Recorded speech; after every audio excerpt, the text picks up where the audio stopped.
દેશભરમાં શરીરને લગતા અનેક પ્રકારના રોગો થતા હોય છે, જેના નિવારણ માટે લોકો હોસ્પિટલ તેમજ દવાખાનાઓમાં લાંબી લાંબી લાઈનો લગાવી અને ખૂબ જ મોટા પ્રમાણમાં રૂપિયાઓનો ખર્ચ કરી રોગનું નિદાન કરાવે છે. ત્યારે એવા તમામ રોગોનું નિદાન માત્ર હાથ અને પગના પોઈન્ટ દ્વારા પણ નિરાકરણ કરી શકાય છે. આજે આપણે જાણીએ કે એક્યુપ્રેશર એટલે શું.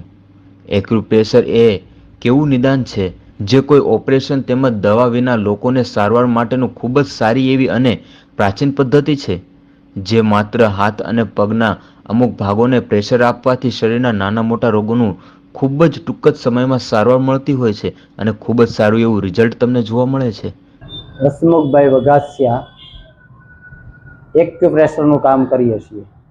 એક્યુપ્રેશર એટલે પ્રેશર આપી અને પોઈન્ટ્સને એક્ટિવ કરવાનો. એ પોઈન્ટ સીધો કોઈ પણ જે અવયવનો પોઈન્ટ હોય એ અવયવમાં ડાયરેક્ટ ઇફેક્ટ કરે છે. પ્રેશર આપવાથી કરોડરજ્જુમાં એનર્જી જાય. એ એનર્જી જે તે અવયવમાં તકલીફ હોય ત્યાં પહોંચે. ત્યાં પહોંચવાથી એ અવયવ મળે છે ક્લિયર થવા. એક્યુપ્રેશર કરવાથી લીવરની તકલીફ, હાર્ટની તકલીફ, બ્રેક પેઇન, જોઈન્ટ પેઇન, કોઈ પણ પ્રકારનું પેઇન હોય એ આમાં રિઝલ્ટ આપે છે. અને એક્યુપ્રેશર કોઈ પણ પ્રકારની સાઇડ ઇફેક્ટ કરતું નથી. ફાયદો એ ફાયદો થાય છે. હવે સાયટિકાની તકલીફ આપણે જોઈએ તો સાયટિકા એવું ભયંકર તકલીફ થાય છે. એ પેશન્ટ નથી ઊભો રહી શકતો, નથી બેસી શકતો, તે નથી સૂઈ શકતો. એવા સમયની અંદર ડોક્ટર એને ઓપરેશન કરવાનું કહે છે. તો અહીંયા એક્યુપ્રેશર દ્વારા વગર ઓપરેશને એમને રિઝલ્ટો મળી જાય છે અને 100% રિઝલ્ટ એમાં મળે છે. પરફેક્ટ એક્યુપ્રેશર કરવામાં આવે તો સાયટિકા નર્વ ચાલુ થઈ જાય અને પેન બિલકુલ જતું રહે છે. આવી રીતે કોઈ પણ બોડીની અંદર તકલીફ હોય, હવે પેટની તકલીફ, જે લીવર ખરાબ થાય એને હિસાબે પેટની તકલીફો થાય છે. તો લીવરના પોઈન્ટ્સ આપવાથી લીવર એક્ટિવ થશે. ફેટી લીવર હોય કે લીવર પર સોજો હોય, ગમે તે તકલીફ હોય તો એને રિઝલ્ટ એમાં મળે છે.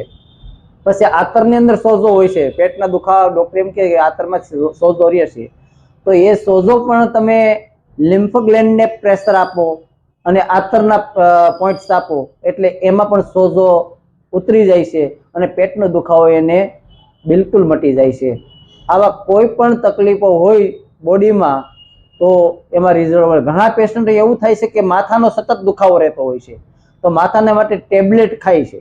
તો ટેબ્લેટ કેટલી સાઇડ ઇફેક્ટ કરે છે એ હવે બધાને ખબર પડી ગઈ છે કે ટેબ્લેટ ખવાય નહીં.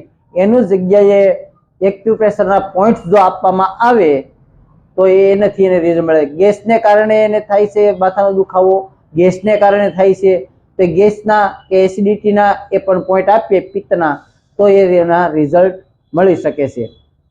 એ આપના દ્વારા જે ટ્રીટમેન્ટ કરવામાં આવે છે એ કઈ કઈ રીતની કરવામાં આવે છે?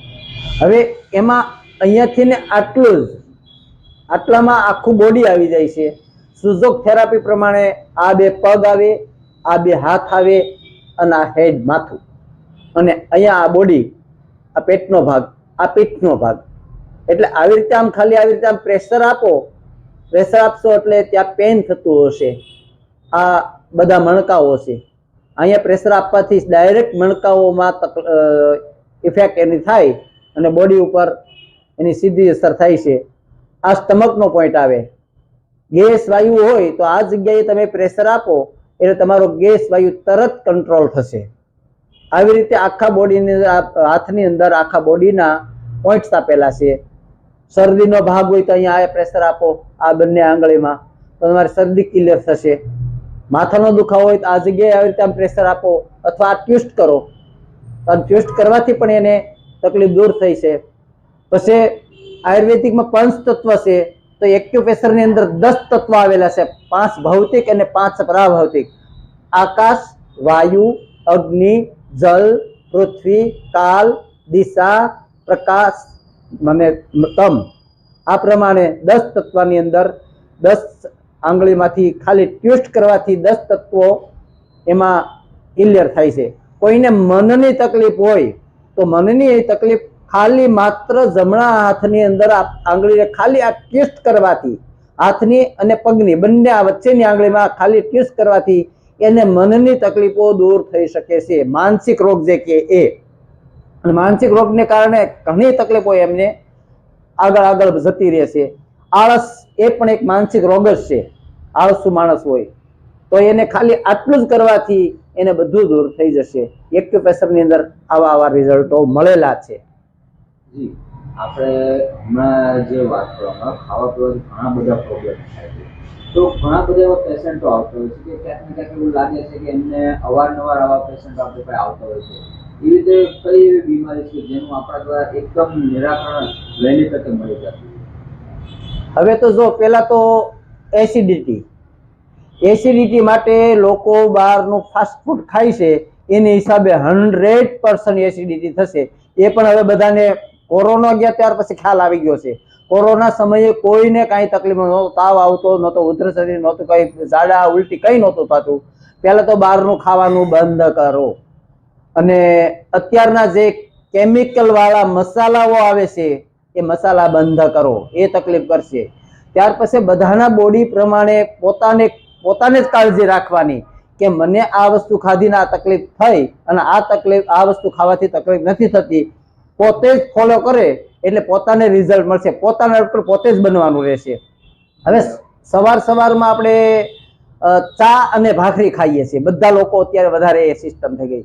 તો ચા છે એ પિત્ત કરે છે, ચિકાસ વાળી વસ્તુ. તો ચા અને દહીં તમે જો ખાશો તો સવારમાં તમને એ પાચન વ્યવસ્થિત થઈ જશે, અને B12 દહીંમાંથી મળે છે, એ પણ તમને ઉણપ નહીં રહે.